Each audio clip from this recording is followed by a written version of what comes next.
My name is Michael Jones. I run Inspiring Philosophy Ministries, and I'm going to give you real evidence for the Exodus today. Forget what you've seen online. There is a lot of misinformation online about the Exodus. How many of you have seen patterns of evidence?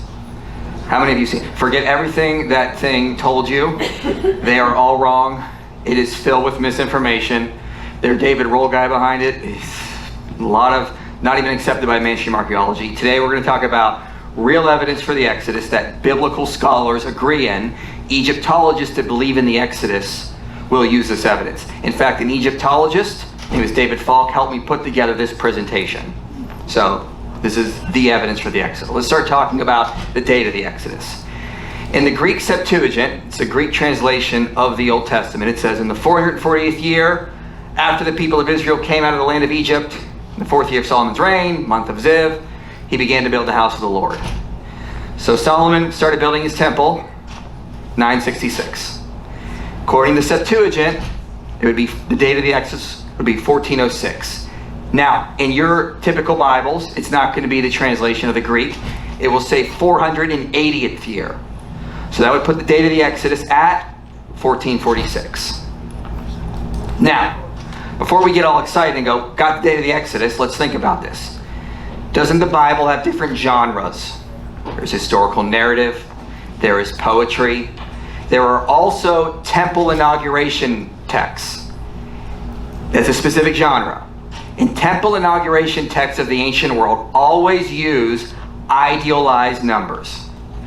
So here's a temple dedication. Tukulti-Ninurta I declares 720 years elapsed from the initial construction of the temple of Ishtar. Every Assyriologist will say that's an idealized number. That's not the exact date. In Egypt, Seti I rededicated the temple of Seth in the 400th year on the 4th month and the 4th day from when it was built.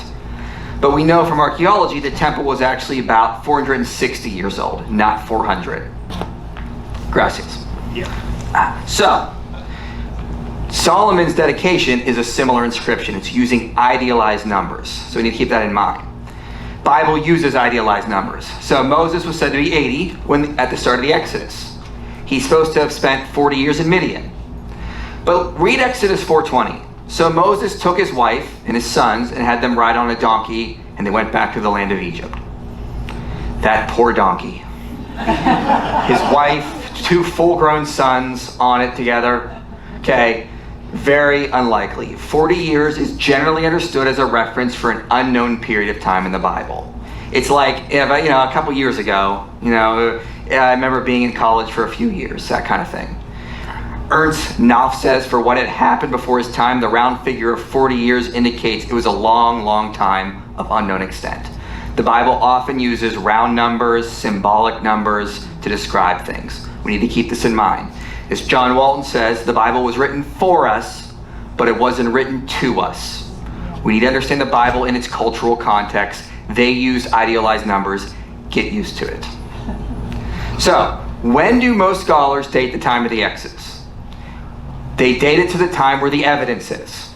You got to follow the evidence where it leads. And they'll say the date of the Exodus, roughly around that, 1265 BC. How many of you have ever seen the 10 Commandments by Cecil B. DeMille with Charlton Heston? Who's the Pharaoh in there? Why do you think they picked Ramesses? People say, well, he was a popular known Pharaoh. Just put a popular. Actually, Cecil B. DeMille worked with the leading experts of his day to find who was the most likely Pharaoh of the Exodus. And that's why it was Ramesses II. And if you talk to biblical scholars and Egyptologists that believe in an Exodus, they will say the most likely Pharaoh was Ramesses II. Why is that? There are 2 indicators as to why. The first is in Exodus itself. It says that the Hebrews built Pithom and Ramesses. They weren't there, they built these cities. When was the city of Ramesses built? Well, basically we found P. Ramesses. It's in the Nile Delta.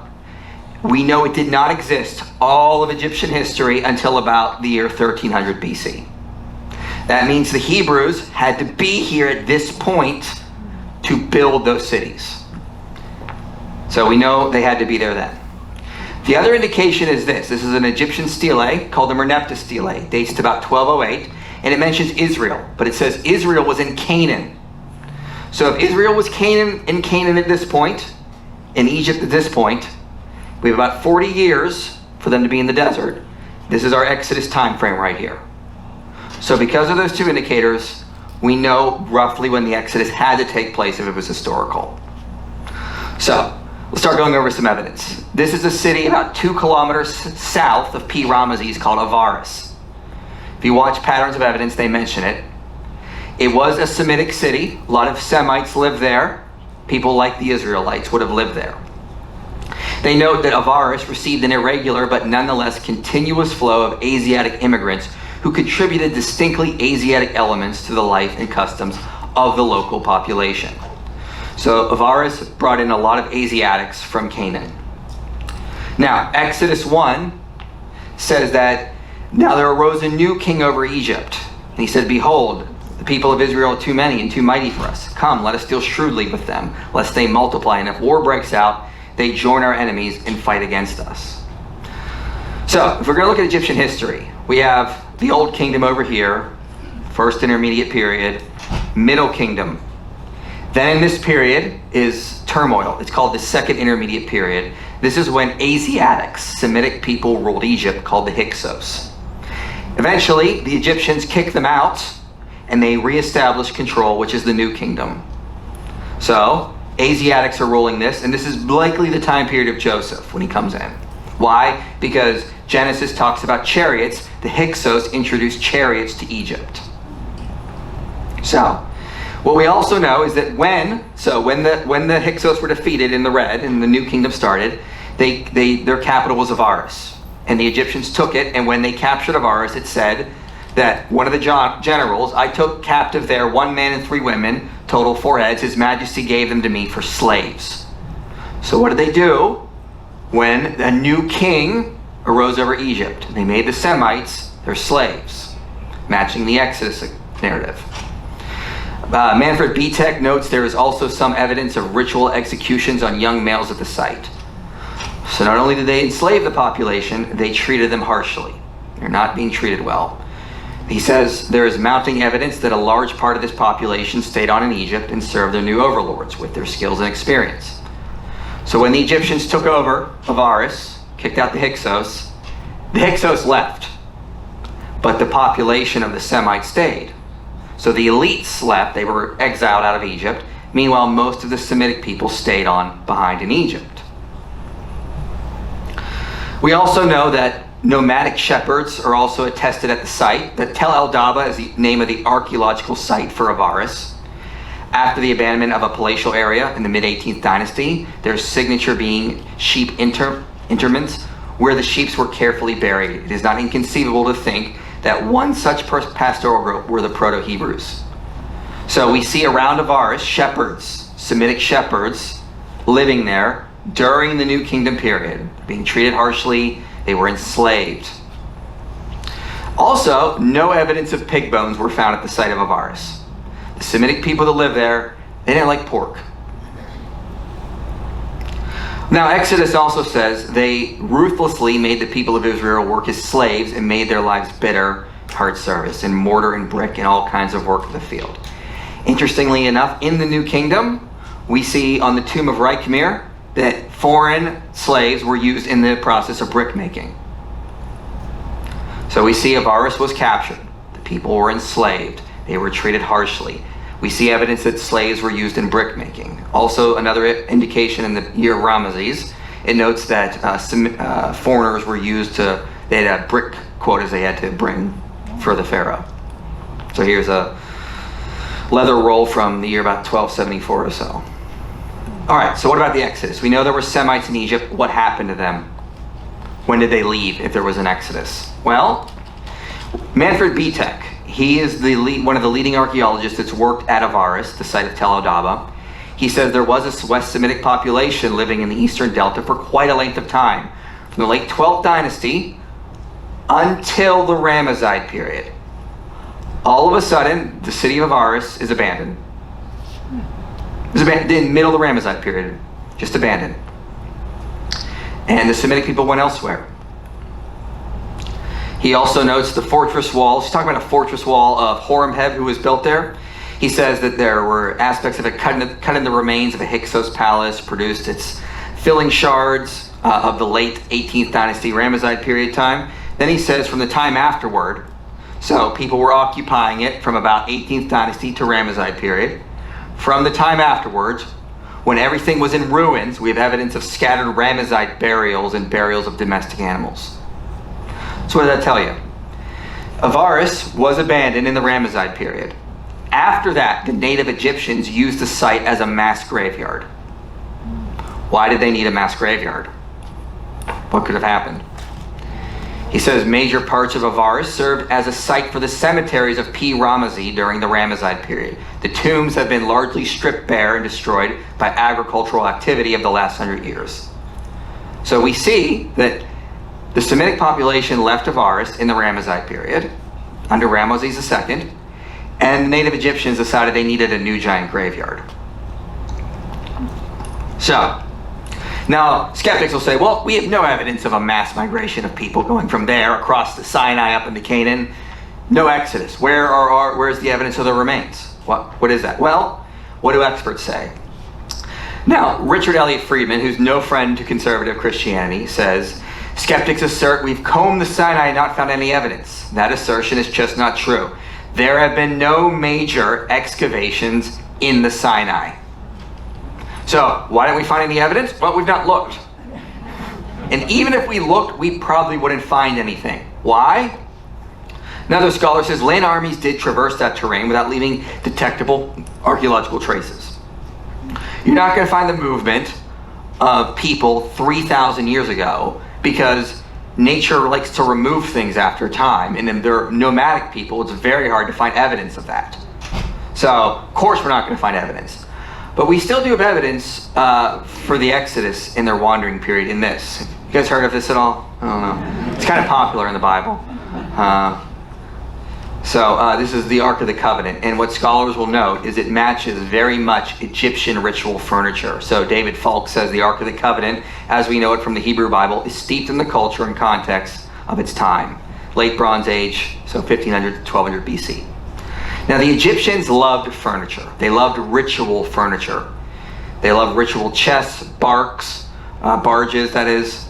Here's an image of them creating some of their own ritual furniture. Here's another one of a throne, kind of looks similar. They really made ritual furniture. They used it to transport sacred objects, idols, those kinds of things.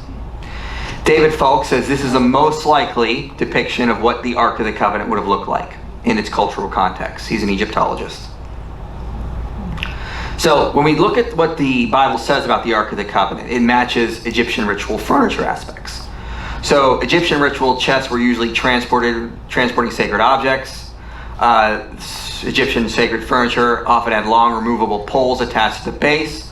Often were wood boxes covered with gold inside and out, had a sacred cloth draped over them, had a lid, some like the mercy seat basically, which is similar aspects.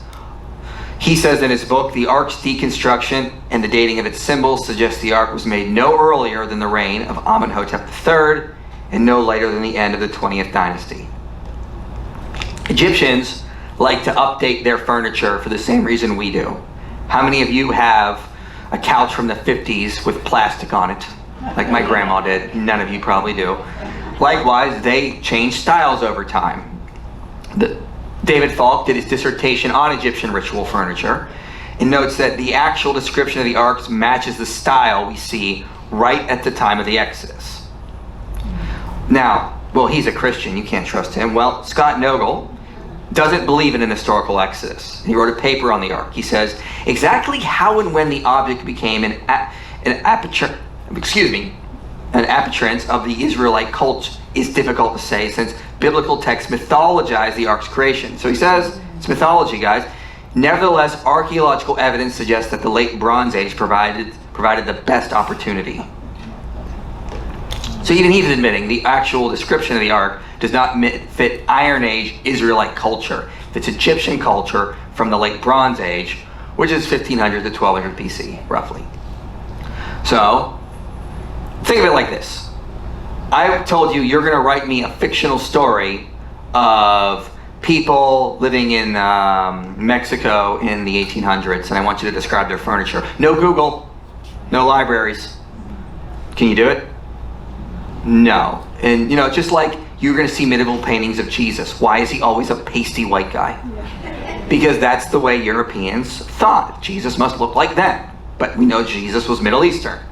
Likewise, if they were going to make something up, they would have made it like late Israelite culture. If they were making all this up, it'd be almost impossible for them to describe the ark, and it's going to match Egyptian culture from the time period of the Exodus itself. So this is an interesting marker. So what about a conquest? Skeptics will say, we've looked through Canaan, we don't see evidence of mass destruction during this time. The cities are still there. Well, what does the Bible say? Well, it says, basically, if we're going to have a conquest, it's got to be about that time, so about 1225. What does the Bible say? It says, and when the Lord God brings you into the land that he swore to your fathers to give you, with great and good cities that you did not build, and houses full of good things that you did not fill, and cisterns that you did not dig, and vineyards and olive trees that you did not plant. Joshua 24 says, I gave you land which you had not labored, and cities you had not built to dwell in. You're not going to burn the cities you're going to live in. That doesn't make sense. They basically admit, and look, Joshua 11, none of the cities that stood on mountains did Israel burn except Hazor alone. So we shouldn't expect to see mass destruction. We should expect to see most of the cities just there, just changing occupants. The only cities that were burned are Jericho, Ai, and Hazor. Only 3 cities that should have been destroyed, according to the biblical narrative. Okay, not Jerusalem, none of the other cities. They were supposed to be dwelled in by the Israelites. They were going to get rid of the population for their sin and move into their houses. So what do we see here? So Jericho is always a big topic of controversy. The first guy to go there was John Garstang. Said he found the destruction of Jericho at 1400 BC. Everyone cheered because it matched the early date of the Exodus that we talked about. However, a few years later, Kathleen Kenyon, an archaeologist, went and said, well, no, it's probably a 1550 destruction. Conservatives were fighting with her, saying, no, your dating is wrong. She says, no, it's right. Scholars took her view. Now look, even if she is wrong, and we can move this destruction back to Garstang's date, I will make the case it cannot even be Joshua's destruction, even if the dating is wrong, because it doesn't match. So here's a picture of her wall. This is the wall that fell over in the 1550 or 1400 destruction. And notice what it says there. A Middle Bronze, MB is Middle Bronze, 3, so Middle Bronze 3rd period, Cyclopean wall. That's important. A Cyclopean wall is just one layer of wall like that. That's just one layer. Can you live in that? Maybe a mouse could, but you couldn't. What does Joshua say? It says she's let down a rope through the window, for her house was built into the city wall, that she lived in the wall. The type of wall Rahab lived in was a casemate wall. You have a city on the inside, and you have 2 layers of wall with rooms you sort of build into the side. That's a casemate wall. That's the type of wall we need to find at Jericho. This is a depiction of how casemate walls would basically work. So, latest reports on Jericho came out in 2020. So this is pretty new stuff. As this destruction, that's Kathleen Kenyon's destruction, the one that Garstang found, and she moved back to 1550, was followed by the introduction of ramparts. One may surmise that battering rams were used during this attack. Did Joshua use battering rams? No, did not. So, we have at the first destruction, which Kenyon says is 1550, we have evidence of battering rams, and we have evidence of the wrong wall. This cannot be Joshua's destruction, period. Even if you could move this to 1400 or even later, it can't be Joshua's destruction. So everyone needs to stop talking about that one. But could there have been a second destruction? You have to remember, ancient cities were often destroyed a lot. Hazor was destroyed multiple times. Cities would be destroyed, and then new population would come in and build it up. And so there's multiple destructions for cities often. Now, John Garstang, when he was there, did say he think there was a second destruction later on. He says, though in general the remains of the building and even its destruction layer were well preserved, it was found unfortunately to have been Much disturbed in places by the foundation of a stout building of a still later date, it is now made clear that the pottery proper of this middle building belongs to a second phase in the late Bronze Age. So he found a building called the Middle Building, and he said, this doesn't match the destruction I found. It fits a later destruction. Something happened later. Now, the latest reports say the burnt and collapsed Middle Bronze 3 defensive system was refurbished by adding a new mud brick wall on top of the surviving crest of the Cyclopean Wall. So when the first Cyclopean Wall fell from the battering rams, they built a new wall on top of it, a mud brick wall. Here's what they would basically build. That's the mud brick wall there on top of the Cyclopean Wall. So somebody built over top of it because Jericho was occupied after this destruction. Now here's the problem. When you start looking for Jericho in the 1200s, we're not finding anything. Oh, no evidence for the Exodus? No. He's noting, Niagara basically notes that later builders, Roman, Hellenistic, Byzantine, even Solomon builders in the Iron Age, cut into the late Bronze Age layers when they were building over top of it. So when Solomon went back there to build, when Romans went back there to build, they just sort of dug into the ground and they disturbed the layers. So it's not that there's no evidence of Jericho's destruction, it's that the evidence that would reveal if there was one there or not has been destroyed by later builders. So later people went in and they destroyed it. It's hard to really find any evidence of a destruction, but here's what we have found. Sometime in the late Bronze Age, there was a city there, a walled city. Then in the 11th century, that city was gone. We don't know why. And it was replaced by a small rural village. So the walled city that was there, the mud brick wall that was there, was gone. So if you want to look at this on a timeline. First destruction of Jericho, Kathleen Kenyon's Cyclopean Wall, Garstang's date, or Garstang's find, dated to that. Then we see they rebuild a new mud brick wall. It's here, it's here, it's here, and all of a sudden it vanishes. We don't know why. And then there's just a small village. So what we can say at Jericho is that that would fit with the Exodus narrative. That coheres well. Joshua comes in, destroys it, and what does Judges say that's there? It says it's just the city of palms. It's not a walled city anymore. It's just a little village they call the city of palms. So the latest reports on Jericho do align with the conquest narrative. They don't create any problems, despite what you might hear. Now let's talk about Ai. This is the name of the archaeological site at Tel. And the book of, that should say Joshua. Joshua says he took 5,000 men and set them in ambush between Bethel and Ai in the west city. Then they feigned a retreat, and it says not a man was left in Ai and Bethel who did not go out after Israel. The city was open and they pursued Israel.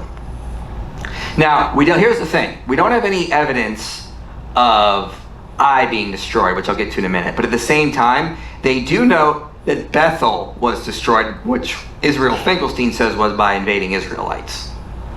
So we do see evidence that Bethel seems to have been destroyed, and the book of Joshua does put Bethel and Ai as if they're a coalition together. Now the one thing about Ai is in Hebrew it means ruin or heap of stones. It's not a giant walled city, basically. It just basically means ruin. So scholars like Kenneth Kitchen note it may have just been like an outpost of Bethel. It's an old ruin that no one really lives in, but we'll use it as like an outpost kind of thing. That's why the Israelites were attacking that, because that had been like, like a military outpost that you'd have to take before you could capture the towns after. But Kenneth Kitchen also adds it still needs to be remembered also that the entire area of Et Tel has not been dug. Eroded parts, of course, can never tell us anything.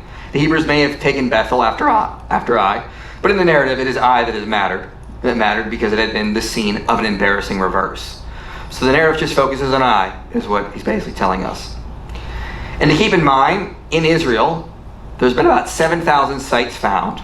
Only about 4,000 have been surveyed. About 150 have been partially excavated.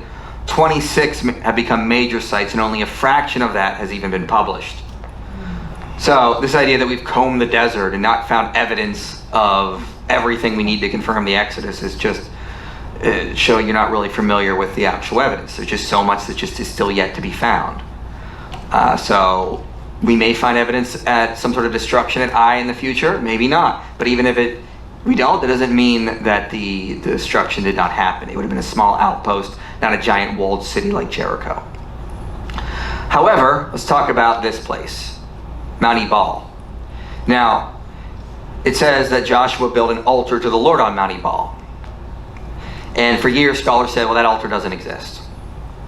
Until they found it right there. Then they just had to go look, and there it was. Adam Zertal, he says, beyond question, our site is a cultic center. The more than 50 installation containing either animal bones and ashes or remains of sacrifices or pottery vessels seem irrefutable evidence of the cultic nature of the site. So they found evidence of burned animals there, up there on the site.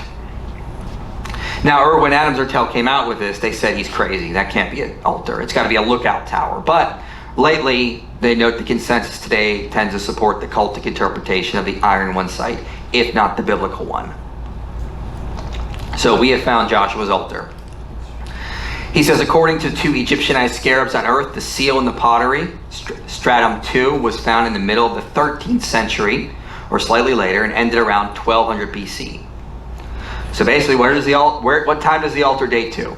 Between 13th century and 1200 BC, right when Joshua should be there. It does not date earlier. And then after that, you don't hear about Ebal altar in the Bible after that, because they stopped using it. So just for that little time.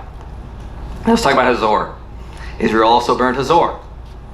So they went in and they burned that place. They burned it, they destroyed all the idols, everything. They left nothing. Here's a map.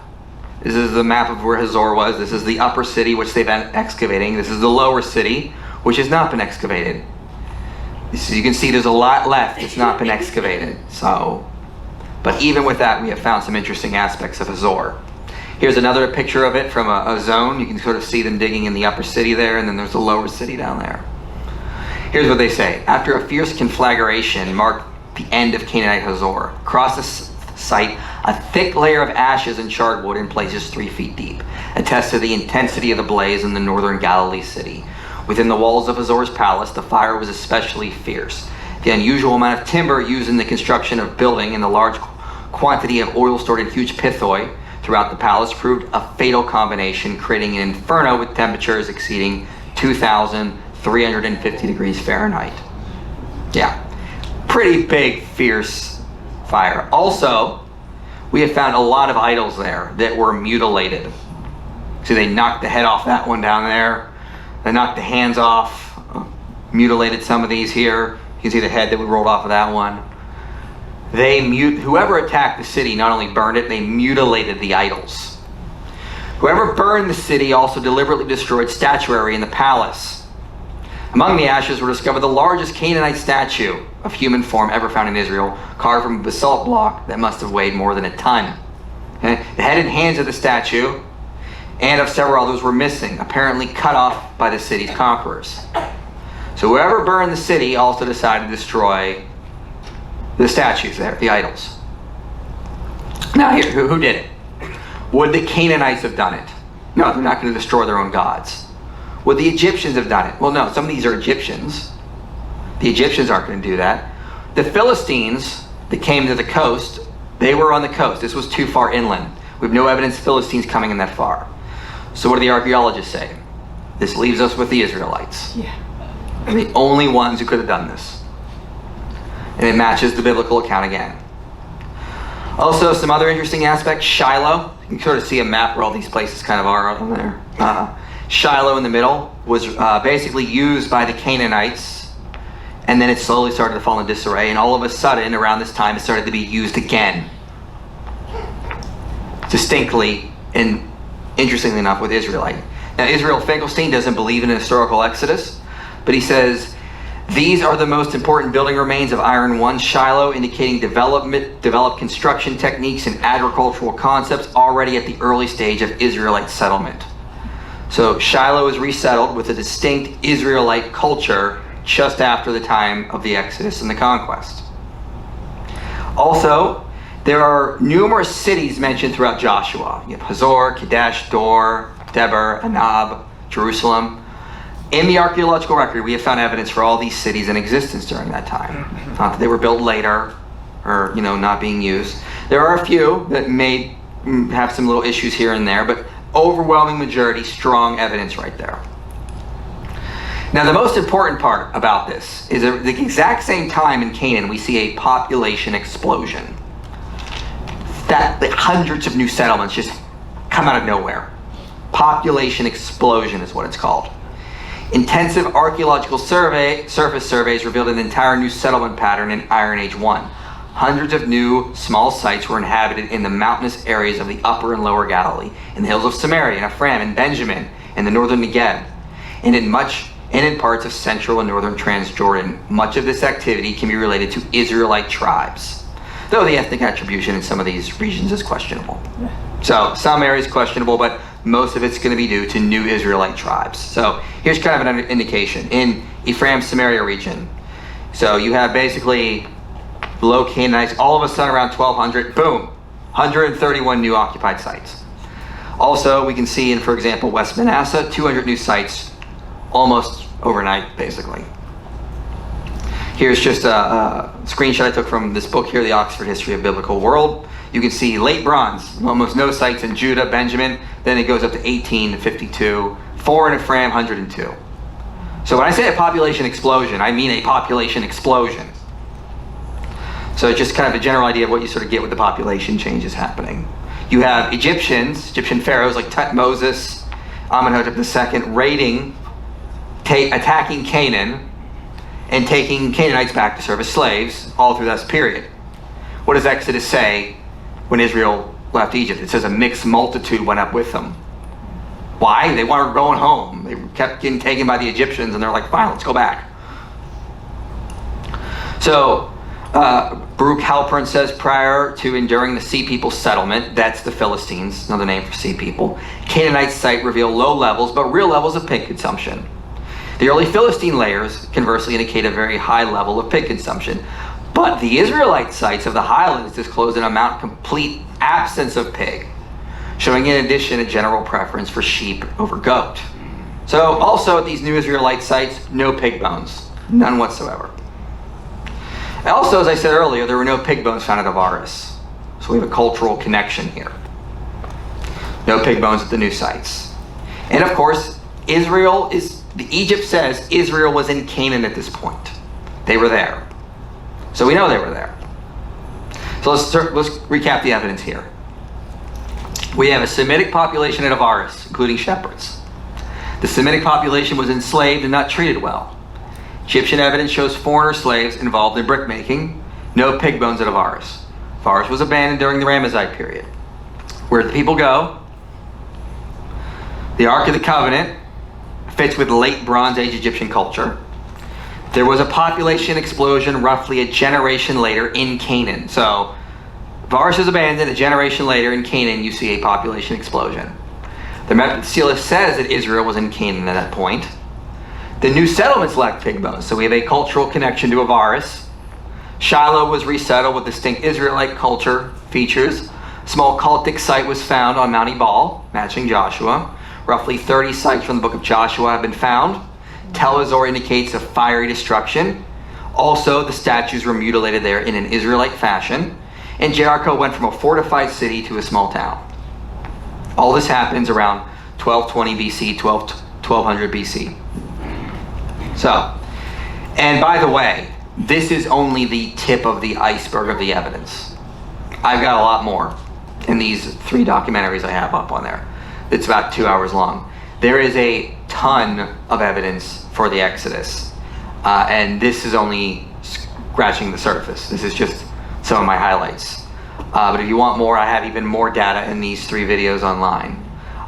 So with that, I'll take any questions you have, and thank you for coming. How long was Ramses? How long was Ramses the Pharaoh? I believe about 70, 80 years or so. I don't remember the exact numbers, but he comes to reign. I think the latest dates put him at 1288 BC, and then he sort of falls out just before the conquest happens. Did he die after they chased him home? So, no. So he lived a long life long after the Exodus. And biblical scholars, like Richard Hess, as well as Egyptologist James Hoffmeyer, will say the Exodus account doesn't even say that Pharaoh drowned in the Red Sea. If you read Exodus, it says that their wheels became clogged in the mud, and then they said, let us turn and flee from Israel. And then as they're fleeing out, the waves cover large portions of the army. So the Exodus account leaves open the possibility that Pharaoh would have lived. It doesn't say he died, doesn't say he survived, it leaves open ambiguously. So matches with the archaeological record that Ramesses could have survived past that. So yeah, the Exodus actually doesn't say that Pharaoh drowned in the Red Sea. Yeah, question. My question is, we've got the Bible and what happened to Moses from our standpoint. Do the Egyptians have any archaeological or historical documents? No, and here's why. There's a couple reasons as to why they don't. One, they're not going to report defeats. So if what we basically have left over is their hieroglyphic inscriptions on their walls. That's where they're putting their propaganda, the way to glorify themselves. Oh, this king was so great, he did this, he did that. They're not going to be, by the way, the slaves really outdid us this time. It was horrible. Please let us into heaven after all the great stuff we did. No, that would have been mentioned in things like scrolls on papyri, which have all eroded away. When we find scrolls in Egypt, they're in southern Egypt because it's much drier. The Nile Delta is very wet. No scrolls are going to survive. We found at Avaris a scriptorium. We found all the seal impressions there. And all of the papyri rotted away just from the wet conditions. So we just found like the seal impressions there. We know there were once documents. So no, there wouldn't be. 99% of all of our data from Egypt is gone. What we have left is just fragments at this point. 2 points that I've heard as well, and I was just curious if you had know more about it. Isn't it true that we have found arcs, or an ark of Egypt with I think the Ra god in the center of it, and that obviously equates to the Israelites having an ark without an image? Yeah, we have found things like the like an ark there, like Egyptian ritual chests, and they would put an idol on top. The Hebrews were commanded not to; they would not have, but they're still going to use the similar customs and styles. Yeah. And then the second thing is the evidence for. What was it? Let me think about it. I forgot the second one. Okay, I'll come back to you. Next question. Over here. Yeah, go ahead. Is there evidence of what the Hebrews would have built with the mud bricks they were turning? Evidence of the mud bricks they would have built? Yeah, like what they built with the main bricks? So bricks would have been used sort of like for various casts for things, like, you know, like you build up mud bricks and you fill in certain things like that. They'd have been used for other small buildings. A lot of that stuff would be gone as well. Yeah, I mean, the mud bricks are not going to survive either for long periods of time. So, no, we don't have any, the actual bricks the Israels would have been building. They would have been used for various things. And they would just had quotas of bricks so that the Egyptians could use, the skilled builders could use the bricks for whatever they were working on. What do you think would lead to more excavations in that area, you know, in the Canaan area, where that just need to be sanctioned? Money. I mean, that's just the thing, is it's expensive to dig in those places and not disturb anything. And once we dig, we disturb the site forever at that point.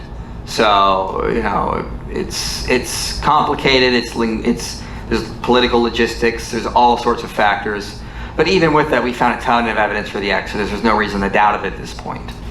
I mean, there's just, you could say like, well, I'll see skeptics go like with this. They'll be like, well, maybe, you know, the Semites that were at Avaris just moved somewhere else in Egypt, and maybe this can be explained away by just other aspects in Canaan. But I have a simpler explanation for all of this, and we have actual documentation of this that all aligns with it. So, simpler explanation is the basic point I would give.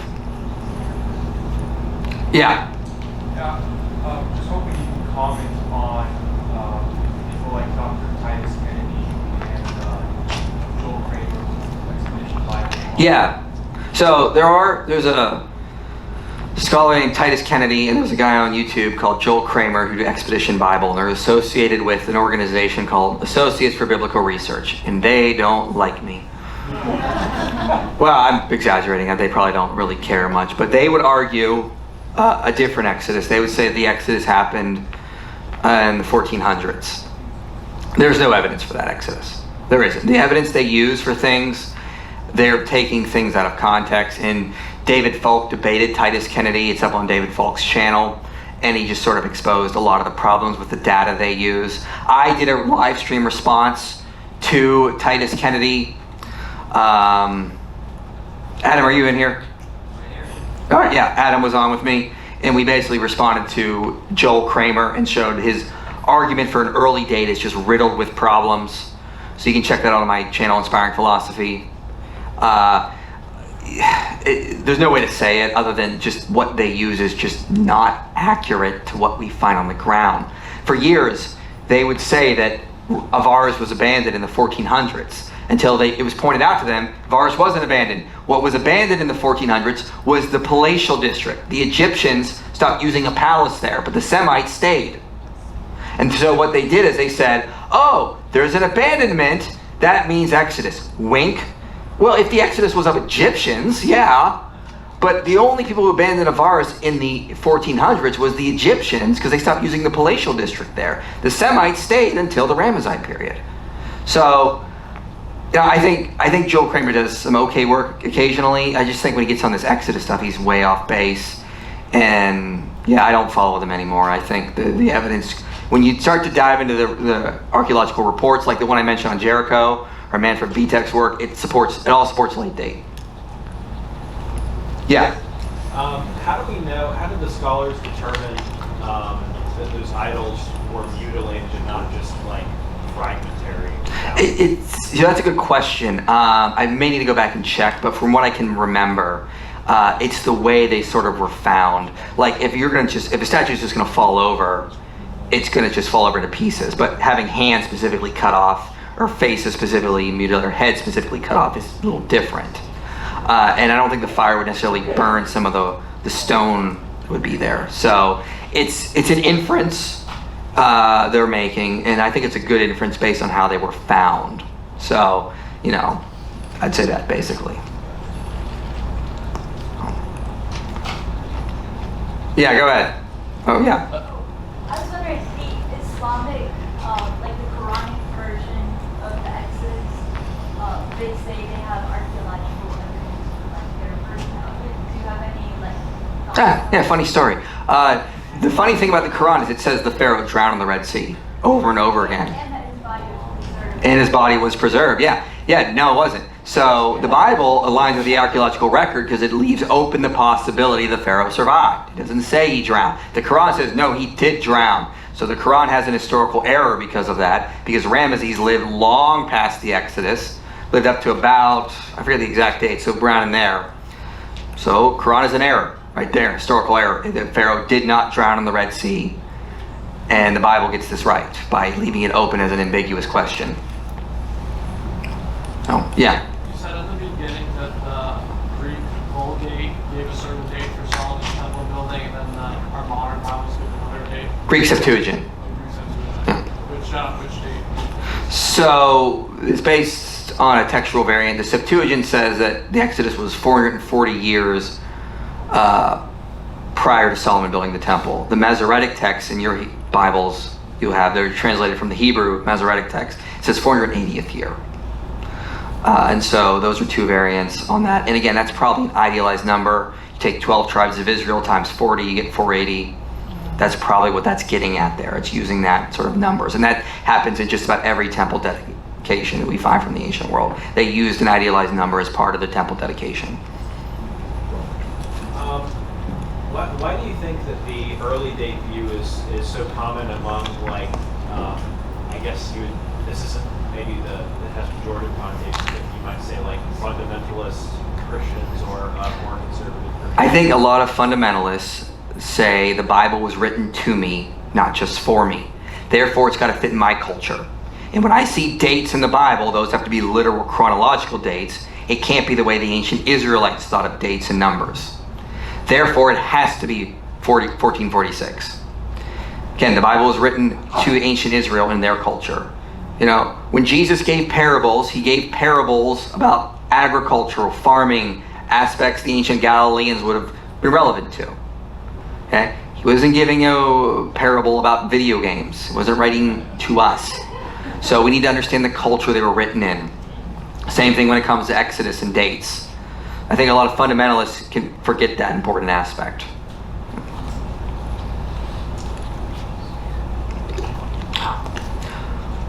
Yeah, go ahead. Yeah, I've heard higher criticisms claim that many of those wouldn't be able to read and write and things like that for Moses to write the Pentateuch. Yeah, people wouldn't be able to read or write that time period. Yeah, well, Interestingly enough, the story of Moses says he was raised in the palace and had an Egyptian education. So Kenneth Kitchen says in his book on the reliability of the Old Testament, you got to posit someone like Moses as part of the Exodus account to explain writing aspects of writing. Now, what a lot of higher critical scholars will say is that, well, the Pentateuch was written much later. It was written, in the exile period, or it was written during the time of Josiah or early on. And the reply to that is like, well, there's actually some interesting evidence that can early date the Pentateuch. John Bergsma has a book called Murmuring Against Moses, where he gives some evidence the Pentateuch has got to be early. One of the things he indicates is you got to look at like the hatred between the Samaritans and the Jews. And if the Jews made up the Pentateuch as like propaganda for Jerusalem, why were the Samaritans using it as their holy book? The split would have happened, post or pre-exilic, and they both use the same book. That means the Pentateuch's got to go back before the exile. Also, the Pentateuch lacks Zion theology. You ever notice, you read the Pentateuch, it doesn't mention Jerusalem a lot. And in fact, it talks about Ephraim being the leaders of Israel as they go into Canaan. It lacks Zion theology. No Jerusalem, no cultic center in Jerusalem. The cultic centers are in the north. If this was made up by Jerusalem elites, they did a really poor job. If you were going to make up propaganda for Jerusalem, you'd write the book of Jubilees. Because that's just, someone read Genesis and was like, what this needs? More Zion. It doesn't have enough Zion and Jerusalem in it. Let's put it in. So they, someone like, this Jubilees is fan fiction on Genesis because they were upset it doesn't mention Jerusalem enough. And so it tends to put, John Bergsman's argument is this tends to push the date further back for the Pentateuch. And there's some other interesting evidence, like Joshua Berman notes it aligns with Hittite treaties, the way the Deuteronomy is laid out, and the Hittite Empire sort of died, around this same time here. So, the culture of writing Deuteronomy matches this time period, not this later time period. And that's in his book, Inconsistencies in the Torah. So that's what I would say for some of that kind of stuff, Figure your question out yet? Yeah, so I know people have brought it up before about finding, chariots or shields in the Red Sea. Is there actually a lot of evidence for that? I haven't looked it up or researched it. And is there any dating for that event? Because I know there's also debate on the Reed Sea versus the Red Sea. Yeah, it's probably the Reed Sea, and there's no chariots at the bottom of the Red Sea. Right. The guy who claimed he found that was Ron Wyatt, who's not an archaeologist. He self-described himself as an adventurer. So right then and there, a little skeptical. He claims he found chariots at the bottom of the Red Sea. It would have been, at the time when he was diving, it would have been actually impossible for him to dive at that depth with the scuba diving technology, so he was lying there. And no, chariot wheels would not survive under the Red Sea for 3,000 years. The Titanic is going to be gone in not less than 100 years at this point. There's a bacteria eating it away at the bottom of the ocean. The Titanic's not going to be around for a millennia. We think chariot wheels are going to be around for 3. Like wooden ones? No, they're gone. They're long gone. And the Red Sea is salty and long gone. Bye. Can you also expand on the evidence for the Reed Sea and how it would pull water away? Yeah, I mean, at the time, the climate was different. I mean, you had nomadic people in Sinai that had goats and sheep around this time period that were feeding their crops. So it wasn't like a vast desert like we think. And so it was a little wetter. And so the Reed Sea would have been there was more water going further up along the Red Sea, further up. And so you'd have these freshwater reed seas where the crossing likely would have occurred, All right, with that,